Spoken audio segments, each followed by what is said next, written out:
2025 को हुई press conference के दौरान भारत ने अपनी प्रतिक्रिया को केंद्रित, संतुलित और गैर उत्तेजक बताया था।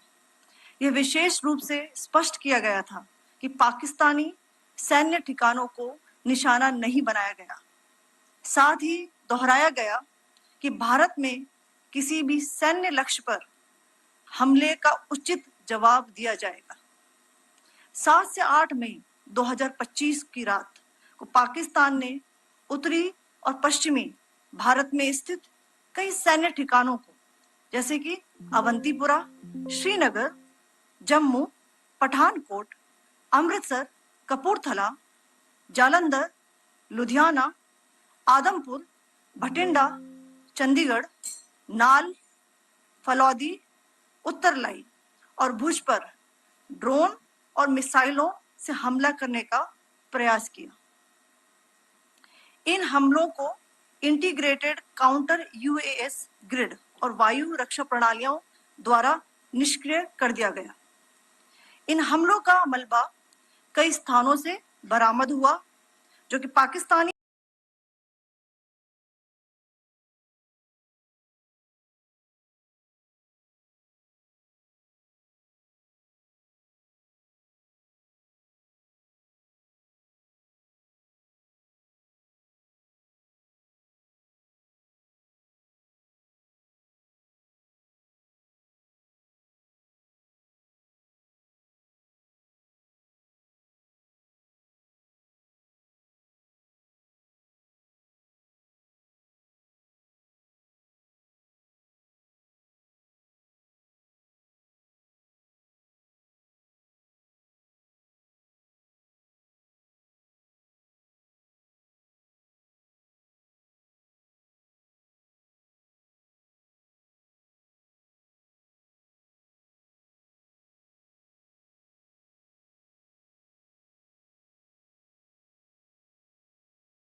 से ज्ञात हुआ कि लाहौर में स्थित एक वायु रक्षा प्रणाली को निष्क्रिय कर दिया गया। Today morning, Indian Armed Forces targeted air defense radars and systems at a number of locations in Pakistan. Indian response has been in the same domain with the same intensity as Pakistan. It has been reliably learnt that an air defense system at Lahore has been neutralized. Pakistan ने नियंत्रण रेखा पर आकरण गोलीबारी की तीव्रता बढ़ा दी है, जिसमें कुपवाड़ा, बारामूला, उरी, पुंछ, मेंढर और राजौरी क्षेत्रों में मोर्टार और भारी तोपखाने का इस्तेमाल किया जा रहा है। Pakistan has increased the intensity of its unprovoked firing across the line of control using mortar and heavy caliber artilleries in areas in Kupwara, Baramulla, Uri, Poonch, Mendhar and Rajouri sectors in Jammu and Kashmir. 16 innocent lives have been lost, including 3 women and 5 children, due to the Pakistani firing. Here too, India was compelled to respond to bring mortar and artillery fire from Pakistan to a halt. Indian Armed Forces reiterate their commitment to non-escalation, provided it is respected by the Pakistan military. Jai Hind.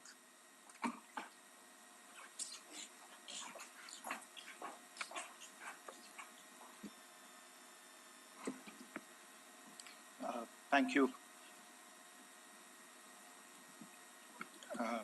Friends, this is, as I said, further to the briefing that was provided yesterday and some of the updates that have been just provided by Colonel Qureshi and Wing Commander Singh. I thought that we would just put some of the aspects related to the events that started on 22nd April with the barbaric terror attack in Pahalgam into further context, because there is a certain amount of commentary that has happened with regard to the events since then.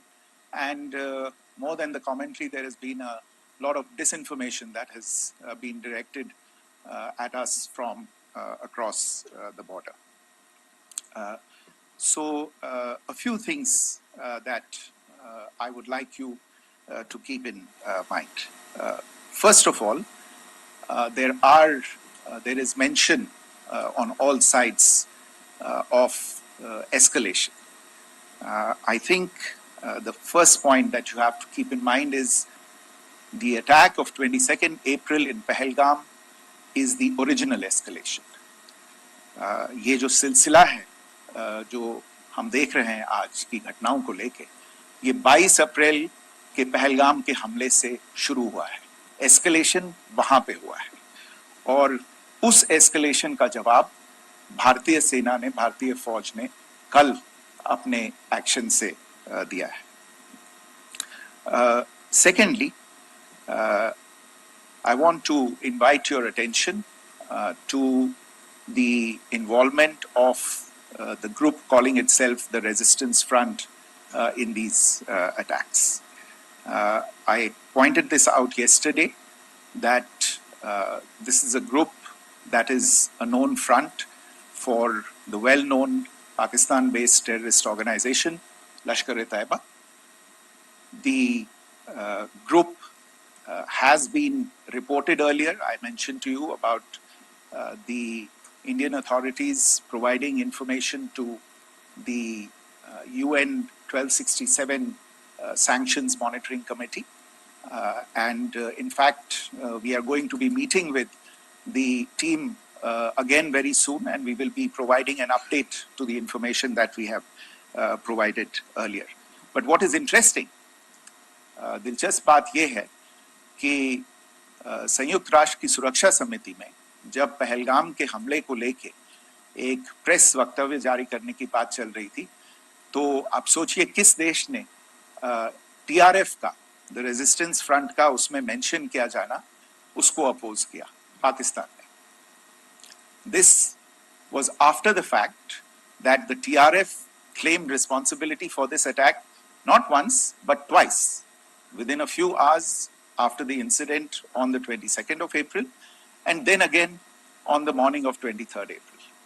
And it is perhaps only after the full gravity of the incident was realized by its masters and handlers across the border that it was managed to back off from this claim. Obviously, that retraction doesn't convince anybody. तीसरी चीज जो मैं आपसे कहना चाह रहा था, और कर्नल कुरैशी और विंग कमांडर सिंह ने कल भी बड़े स्पष्ट शब्दों में और आज भी आपसे ये बात साझा की है. जो भारतीय रिस्पॉन्स है वो नॉन एस्केलेटरी है, प्रिसाइज है, सटीक है, मेजर्ड है और कंसिडर्ड है. Our intention has not been to escalate matters. We are only responding to the original escalation, as I said, and our response has been targeted, precise, controlled and measured. Only no military targets have been selected. Only terrorist infrastructure in Pakistan has been hit. Now, there are, as I said, a number of issues that have been raised in commentaries, and there's a lot of, as I said, unfounded disinformation and fabrication that has come from across the border. And I would just like to use this opportunity to set the record straight on some of these issues. The first of these is Pakistan trying to wash its hands off any and all involvement with terrorism. I think the Pakistani information minister said there are no terrorists in Pakistan. And I think he was challenged on that in the television program that he was appearing on. But even if I partially repeat myself from yesterday, I think Pakistan's reputation as the epicenter of global terrorism is rooted in a number of instances where concrete evidence is available, not just to India, but to governments and authorities and agencies around the world. There are several terrorist attacks around the world where Pakistani fingerprints have been found. I don't need to belabor the point with regard to this audience about where Osama bin Laden was found and who called him a martyr. Pakistan has also for decades pursued cross-border terrorism into India with impunity. And as I said yesterday also, in order to deliberately mislead the international community, they claimed that the terrorist Sajid Mir was dead. They came under pressure, and Sajid Mir was then brought back to life, arrested, and is now apparently in Pakistani custody. Pakistan is also home to a very large number of UN proscribed as well as UN proscribed terrorists, as well as terrorists proscribed by a number of other governments in the world, including, of course, the Lashkar-e-Taiba and the Jaish-e-Mohammed, as well as their leaders, Masood Azhar and Hafiz Mohammed Saeed. आपने देखा होगा हाल ही में पिछले ही कुछ दिनों में पाकिस्तान के रक्षा मंत्री और उनके पूर्व विदेश मंत्री दोनों ने इस बात को माना है कि पाकिस्तान का ऐसे ग्रुप्स के साथ जो रिश्ता है वो क्या रहा है.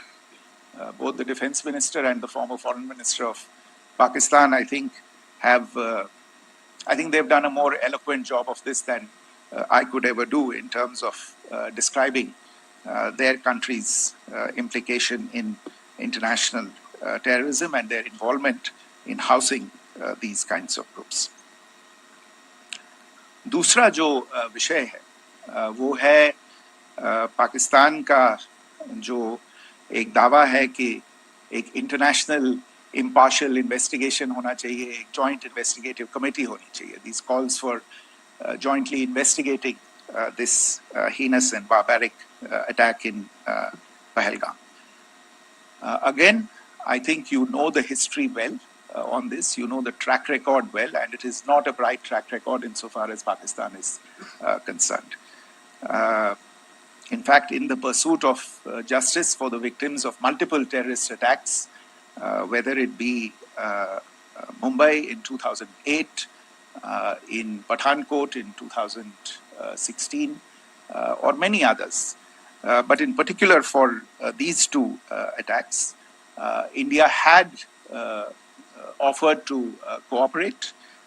India provided forensic evidence and urged Pakistan to bring the perpetrators of these attacks to justice. We, in particular with regard to the Mumbai attacks of 2008, where a Pakistani Lashkar-e-Taiba terrorist was captured alive, India provided extensive information and evidence related to the involvement of Pakistani terrorists in this attack. Cases were registered, but you are all aware that these cases have not progressed, despite the formation of judicial teams, etc. And Pakistan has consistently stonewalled all efforts to move the investigation along. In fact, with regard to the Pathankot attack as well, a joint investigative team was formed.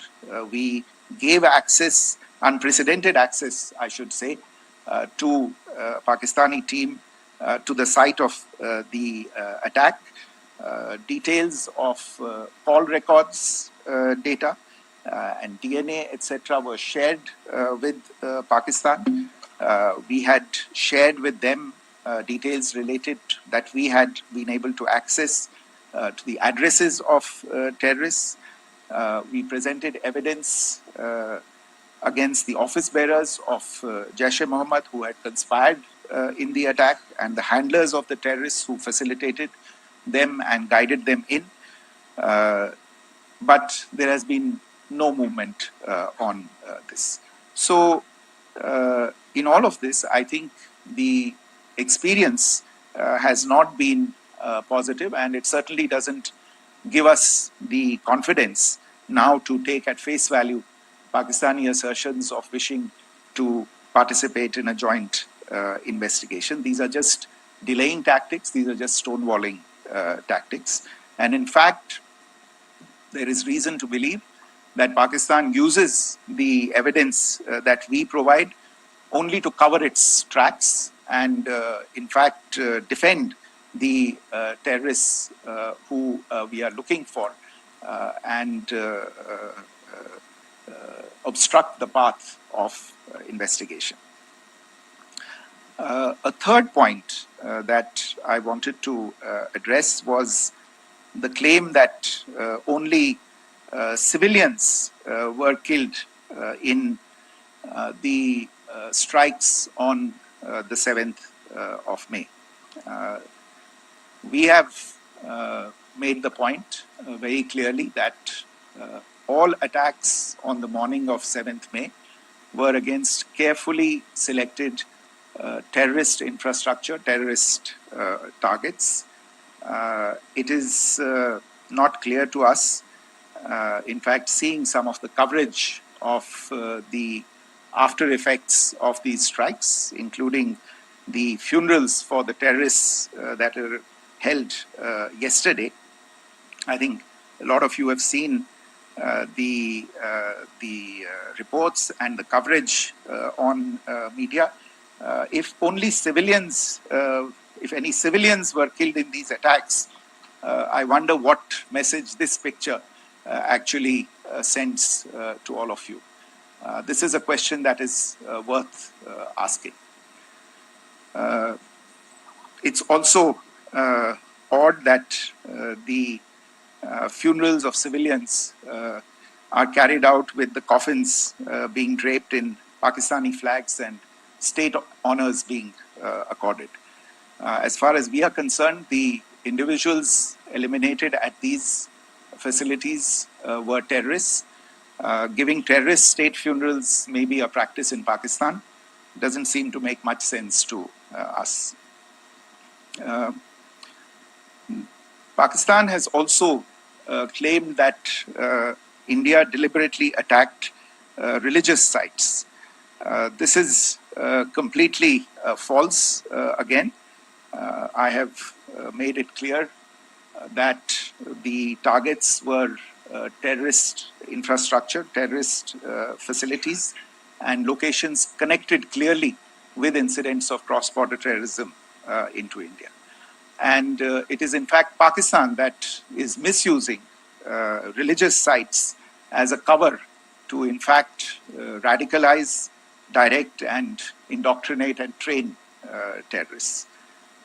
In fact, contrary to what Pakistan is claiming, yesterday Pakistan launched a targeted attack on the Sikh community in the state of Jammu and Kashmir, hitting Gurdwara in Poonch and the homes of Sikh community members, which came under attack.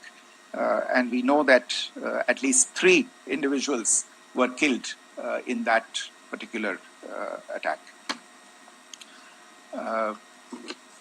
Pakistan is also making attempts to, in fact, just to add to this point, the retaliatory action that Pakistan has taken, in fact, is impacting civilians. I showed you the picture of the Gurdwara and the Sikh community members who were killed in this.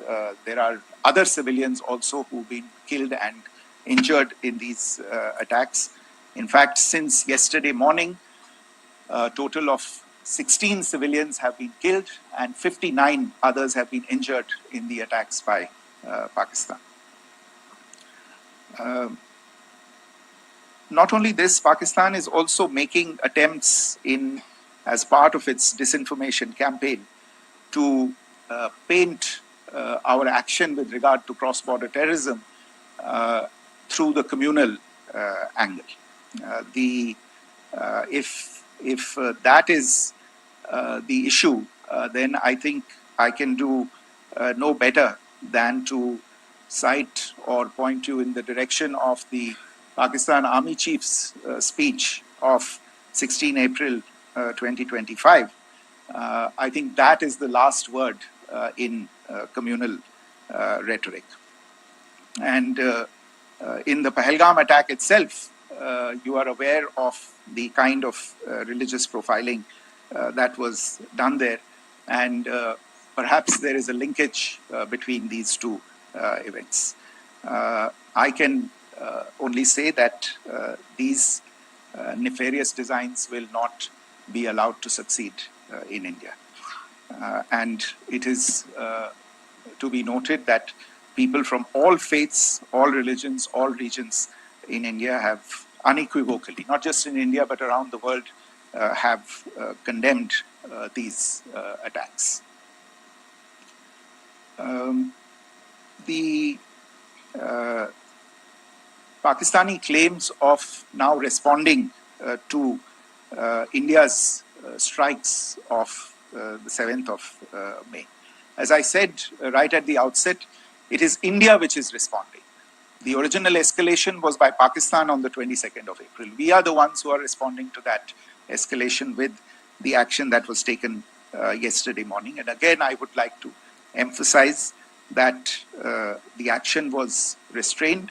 It was directed towards non-civilian, non-military targets and confined to terrorist camps. And again, as we have been saying since yesterday, any further action by Pakistan, some of which we are seeing today, is nothing but escalation by Pakistan now, once again, and will be responded to and is being responded to appropriately. One point that I wanted to also address was the allegations to the targeting of a dam, the Neelam Jhelum project in Pakistan-occupied Kashmir. I want to say that this is an absolute and complete fabrication and a blatant lie. India has targeted only and only terrorist infrastructure, and the details of that terrorist infrastructure, together with the locations, were shared with you yesterday by Colonel Qureshi and Wing Commander Singh. I should note that if this kind of a claim is a pretext for targeting Indian infrastructure of a similar nature, Pakistan will be entirely responsible for the consequences that will undoubtedly follow. Finally, I want to address some issues that have been raised related to the Indus Waters Treaty and the disinformation that has been raised in regard to that as well. The fact is that there have been fundamental changes in the circumstances in which the Indus Waters Treaty was concluded, and they call for a reassessment of the obligations under the treaty. Over the last year and a half to 2 years, India has been in communication with the government of Pakistan. We've sent several notices to them requesting for negotiations to discuss modification of the treaty. India has for 6+ decades now honored the treaty, even during periods when Pakistan imposed multiple wars on us, and even when relations were adversarial. Pakistan is the one that has been acting in violation of the treaty, deliberately creating legal roadblocks in India exercising its legitimate rights on the western rivers. Any projects that India sought to build on the eastern rivers, and even on the western rivers, which we are allowed to by the treaty were always challenged by Pakistan, thereby hampering our rights to utilize our legitimate waters under the treaty. In fact, if you see the preamble of the treaty itself states that the treaty was concluded in a spirit of goodwill and friendship. Mark those words, concluded in a spirit of goodwill and friendship. ये भारत का धैर्य और भारत की सहनशीलता है जो 65 साल से हम इतनी प्रोवोकेशन के बावजूद इस ट्रीटी को निभा रहे हैं. However, as has been made clear earlier as well, Pakistan has not responded to our requests to enter into negotiations for a reassessment of the obligations under the treaty. A number of conditions have changed. This is a treaty that was based on the engineering techniques of the 50s and the 60s. We are living through the first quarter of the 21st century. Technological changes and technological advancements have to be taken into account. There are demographic changes. There are climate changes that have taken place. There is the imperative of clean energy. And of course, the terrorism that Pakistan has wreaked in the state of Jammu and Kashmir itself has hampered India's ability to exercise its rights under the treaty. Pakistan's persistent refusal to respond to our requests to enter into government-to-government negotiations on the modification of the treaty is, in a sense, itself a violation of the treaty. And therefore, India has taken the step of putting the treaty in abeyance until Pakistan abjures irrevocably its support for cross-border terrorism. Maybe I'll stop there. I mentioned earlier yesterday as well that this is an evolving situation. I would therefore ask all of you to be considerate and restrained. It will not be possible for us or my colleagues from the armed forces to share operational details at this point in time. Beyond that, if you have any questions, may I have time for only a few, and I'll try to answer those questions. Okay, I give the floor to Rishabh. On Secretary, good evening. This is Rishabh from Times Now. I just wanted to understand, as per the press release that has been released earlier today, it says that we have successfully hit at the air defense of Lahore. Does it give our forces a better chances if in case of further escalation? And are there other air defense places as well at strategic location that were targeted? Rishabh, you are violating the first rule that I set out at the end of my remarks. The press release that has been issued by the Ministry of Defense today speaks for itself. It is related to operational matters. It's been released by the Ministry of Defense. As more information becomes available, it will be released at the appropriate time. Once again, please don't go into operational details at this point in time because this is a constantly evolving situation. Yeah, go ahead. Foreign Secretary Smita Sharma, just wanted to ask, the Pakistani Minister Ishaq Dar in an interview has claimed that the national security advisors of India and Pakistan have spoken to each other, if you could confirm or deny, and is complete severance of diplomatic ties with Pakistan also on the table? I have no information with regard to contacts between the two national security advisors. Insofar as diplomatic relations are concerned, you've seen the steps that were announced in response to the following the meeting of the Cabinet Committee on Security on the 23rd of April. There are no further steps that are under consideration at this moment in time. Here, go ahead. Foreign secretary, मेरा नाम मनीष है, मैं TV9 Bharatvarsh से हूं और आपने खुद ही बताया कि कितना मिस इन्फॉर्मेशन क्रॉस बॉर्डर से आ रहा है। बल्कि ऐसा लग रहा है जैसे पाकिस्तान के प्राइम मिनिस्टर और डिफेंस मिनिस्टर तक भी प्रोपेगेंडा करने में मिस इन्फॉर्मेशन में आ गए हैं। वो कई बार तो ये तक दावा करते हैं कि हम 3 राफेल हमने गिरा दिया, इतने हमने मिग गिरा दिए, और जब उनसे पूछा जाता है तो वो कहते हैं कि सोशल मीडिया में हमने ये सब चीजें देखी थी। तो अगर आधिकारिक तौर पर अगर आप कुछ कह सकें इस पर, ताकि उन्हें भी समझ में आए कि इस तरह के प्रोपेगेंडा नहीं चलने वाला है। देखिए, जब सही समय होगा तो आधिकारिक तौर पे इसके बारे में सूचना मिल जाएगी। लेकिन जो आपका प्रश्न है कि प्रधानमंत्री और उप प्रधानमंत्री और विदेश मंत्री, उनके रक्षा मंत्री इस तरह की बातें कर रहे हैं, तो इसमें अचरज की कोई बात नहीं है। आखिरकार ये एक देश है जिसने अपना इसका जन्म लेते ही झूठ शुरू हो गया था। 1947 में जब पाकिस्तानी फौज ने जम्मू कश्मीर पे दावा बोला, तो उन्होंने किसी ऐसे वैसे व्यक्ति से नहीं, संयुक्त राष्ट्र से झूठ बोला कि हमारा कोई लेना देना नहीं है इससे। ये लोग जो गए हैं वो तो कबायली हैं। वो तो जब हमारी फौज वहां पे पहुंची और UN के लोग, संयुक्त राष्ट्र के लोग खुद वहां पे पहुंचे, उन्होंने देखा कि वहां तो पाकिस्तानी फौज घुसपैठ करके आ गई है। उसके बाद पाकिस्तान को मुंह की देखनी पड़ी और उनको मानना पड़ा कि हाँ, उनकी फौज वहां पे कुछ समय से पड़ी हुई है।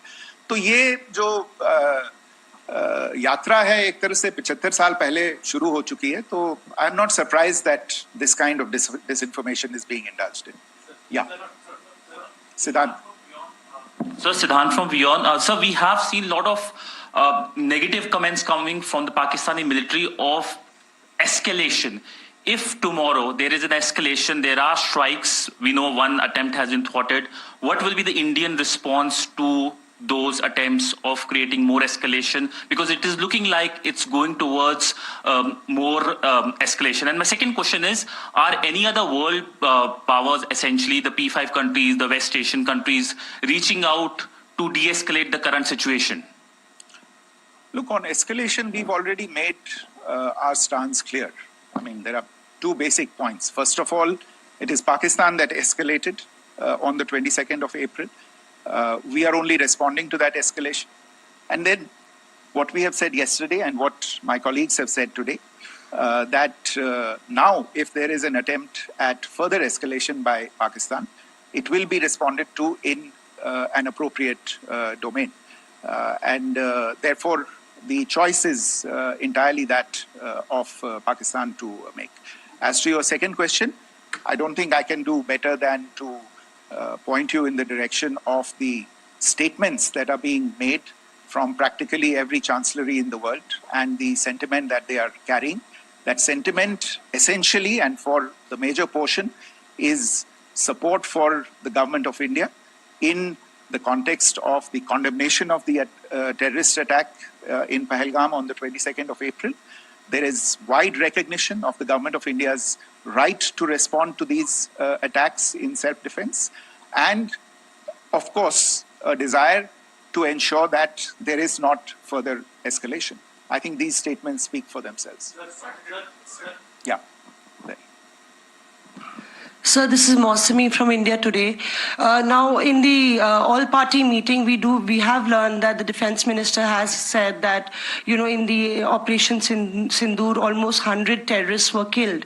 Would we have any details about what is the number like, and also about if there were any big faces, masterminds, terrorist masterminds who were in fact killed? There is also a report that Masood Azhar's family's 10 members have been killed, and Rauf Asghar, who was actually the mastermind of Pulwama, he's also been badly, severely injured. I don't have information at this point in time to share with you on these issues. But as I said, I think, there is so much information out there on television, in the news media, in social media, that it sometimes looks like a long time has passed since this. Please understand that slightly over 36 hours only have passed since this operation was undertaken. Let's have some patience. Information will come out. It will be shared in due time. Shruti.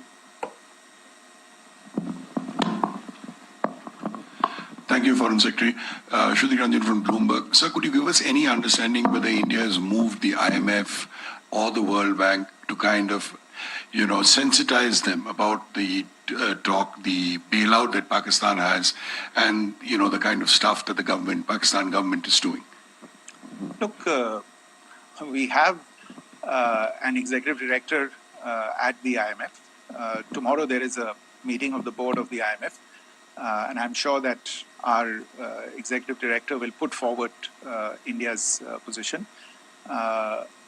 The decisions of the board are a different matter. You know the process through which they are made. But I think the case with regard to Pakistan should be self-evident to those people who generously open their pockets to bail out this country. And since you are from Bloomberg, I think you would have the data on how many IMF bailout programs have been, very good, thank you, have been sanctioned in the space of the last 3 decades. And I think you would also have an idea of how many of those programs have actually reached successful conclusion. Probably not many. So I think this is a decision that board members have to take by looking deep within themselves and looking at the facts. So we can, one last question, sir. Yeah. One last question. Foreign Secretary, I'm Siddhant from CNN News 18. I would like to know, since it's an opportunity to speak to you, I would like to know the response coming from United States since last 3 weeks. Saudi Arabia, Qatar. In fact, Prime Minister Modi spoke to Qatar before the strikes that evening. Perhaps how do you read the support coming from these countries? Perhaps traditionally they were seen on the other side. This time around, their statements are strong worded. In fact, India-Saudi joint statement also had a very strong condemnation, strong worded condemnation. United States at all level have condemned the attack and have extended support. In fact, Saudi Deputy Foreign Minister is in India. He just met EMS Jaishankar. Also, if you could shed some light on his visit, his meeting with EMS Jaishankar. In fact, we have also been told that he met Prime Minister Modi. Thank you. Look, all the countries that you named and many others, we have been in touch with them. The Prime Minister has spoken to a large number of world leaders. A large number of world leaders have called him, as have called the External Affairs Minister. As we speak, there are conversations going on today as well with world leaders. And your assessment or conclusion of the general tenor of these messages is very much on point. And I think this is a recognition of the fact, firstly, of the barbaric nature, the unprecedented nature and character and features of the attack in Pahalgam, and a recognition of India's right to respond to this, and also a recognition of the fact that in responding, we have been nothing but responsible and have done so in a restraint, in a measured, and in a non-escalatory manner. I think that counts for something. People have taken that into account, and that is what is explaining the kinds of reactions that we are seeing. And we appreciate the sentiments and the statements that have been made by the vast majority of world leaders. Yes, the Saudi Minister of State for Foreign Affairs is in Delhi. He had a meeting with the External Affairs Minister earlier today. I don't have further details at this moment, but if there are details, the ministry will share them at some point with you. Thank you. I think that's all we have time for today. We'll join you again.